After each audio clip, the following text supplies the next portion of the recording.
there, it's Elisa, and I promised to do a little bit of video on spinning with a Turkish drop spindle. So this is a Turkish drop spindle. They come in lots of different sizes and weights. This particular one is 11 grams. The smaller the weight of your spindle is, the finer the yarn you need to spin with it. If you tried to spin a chunky weight wool with this, you would get about 3 yards and you wouldn't have enough weight to keep it spinning. So the heavier the spindle is, the thicker the yarn. Also, you can imagine the bigger the spindle is because it has to hold thicker yarn. So these teeny tiny ones, you can see how small this one is intended to spin very fine stuff, lace weight, cobweb weight, or things that you intend to do multiple plies. So I tend to do 3-ply sock yarn. So that's what this one is for. Your Turkish spindle has 2 arms and a stick. So this is the stick.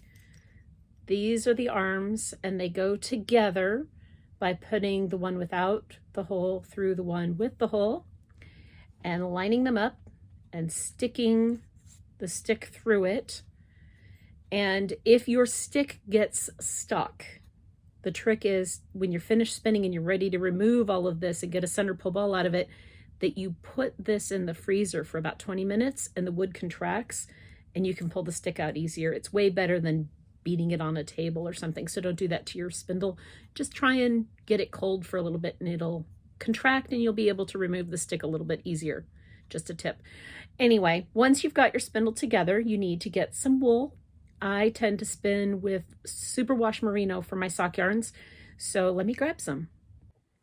This is a piece, about a hand length piece that I pulled off of my current braid that I am going to drop spin. I don't spin with the entire braid at once because that's a big invitation for a big mess when you're spinning with teeny fine stuff. So a handful is enough for me.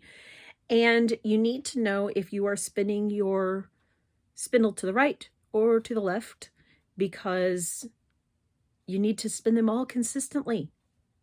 Number one thing, spin in the same direction every time.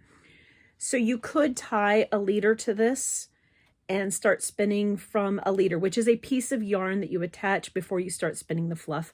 But instead, I tend to draw out a piece of the actual fiber and give it some twist until it's long enough that I can tie it to my spindle. So I'm just spinning it between my fingers and drafting backwards until I get a piece that's long enough that I can deal with. And that often happens, so don't worry if it happens to you. And then I secure the fluff here against my lap where you can't see it so that I can tie a knot. I tie a slip knot in the end of the little piece that I've drafted out. This is probably not the most elegant way, and I know there are people who sandwich their leader into the stick and all that good stuff, but I don't. Instead, I put the slip knot around the base of my drop spindle, and then I bring it up along the shaft and do a half hitch. So I just twist it around my thumb and put it on there. Now I'm ready to spin. When you don't have any fiber on your spindle, it doesn't have very much weight, 11 grams. And so it won't spin very long. So I give it a gentle twist, and then I start drafting and letting the twist accumulate. And I do that until I have a piece that's long enough to begin winding on. So here I have a piece that's 18 inches, which is just fine for beginning. And I'm going to take my thumb, or throw it, that could be it too.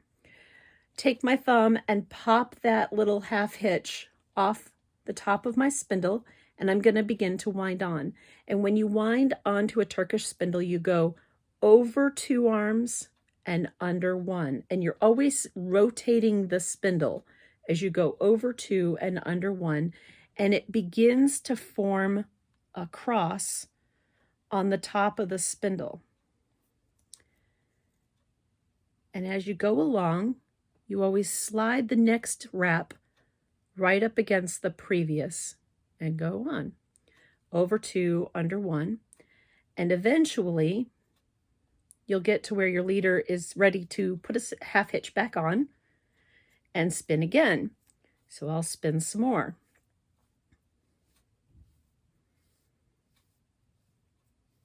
You just keep spinning.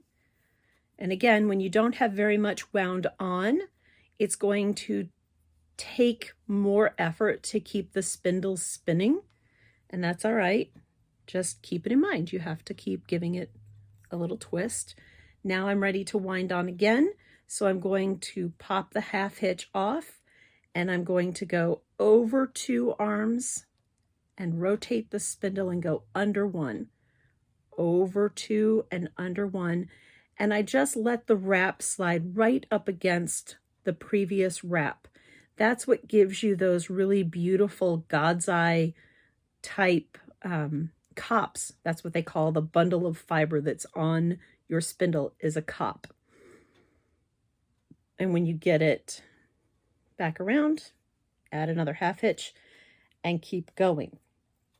The more multicolored your fiber is, the more dramatic the God's eye appears. This is just shades of blue, so it doesn't get those really dramatic shifts in the layers that you see sometimes if you look up Turkish spindle on Pinterest or Instagram or anywhere on the internet. You're going to see pictures where people have wound on these absolutely stunningly gorgeous cops, and they get those through having frequent color changes, which this fiber does not have. But when you get the arms pretty well coated, I'll show you how to go to the next layer. All right, so I have what I think is the first layer complete. I have started to creep down the arms of my spindle, and I want to start a new layer. And so when I do that, I am going to come up really close to the spindle stick as I begin winding on the next layer, and over 2, under 1, just like before. Instead of going aside the previous wind on, I'm going up to the center of the stick. And you can see right in here where I've started to come right up against the stick again. And that will start my second layer. When you've just begun spinning on the drop spindle, you have to start new layers more frequently because the area that you're winding on is very small. But when you get closer to finished with your cop, it can take longer to complete a layer. So for instance, I have done now pretty much 2 layers in 15 minutes with teeny fine spinning. That's quite a lot. I'd say there's probably 40 yards on there. When you've got one that's closer to complete, like this one, and by complete I mean if I start winding on and it's popping off the end, I know I've wound too much on and I don't want to get it that far. So when you start a new layer with one that's closer to complete, like this one, it's much more obvious than it is, and a new layer can take you all afternoon to fill, depending on how thick your yarn is. But you can see I have recently begun a new layer, and when I start, I'm just gonna be winding right beside where I was previously on. This is really not easy to navigate, but you can see what I mean. It's much less awkward when you're not trying to do it for a camera in a way that other people can see. But there you can see the lighter blue starting to show the next layer of what they call the turtle shell or the cop. And when you're all finished with this, you will have a collection. Let's see, this is a 4-ounce braid. I've spun all but about 18 inches worth of the roving. So I have 8 already in my box, finished cops. little turtle shells. And when you're all finished, you take the center spindle out, and then you slide the arms out. Where I tied my slip knot, as I pull the center spindle out, I make sure that that comes up and out of the center of the turtle shell, because this is where I'm going to pull from when I ply. The neat thing about a Turkish spindle is that it makes center pull balls. So you don't have to rewind it. You don't have to ply off of something that goes flip flop all over your house. I put these in a bowl or a container, and I hold 2, 3, whatever I'm going to ply together just beside themselves in the container and start pulling them out. So all of these have a center. Sometimes I have to pull it out, but there it is.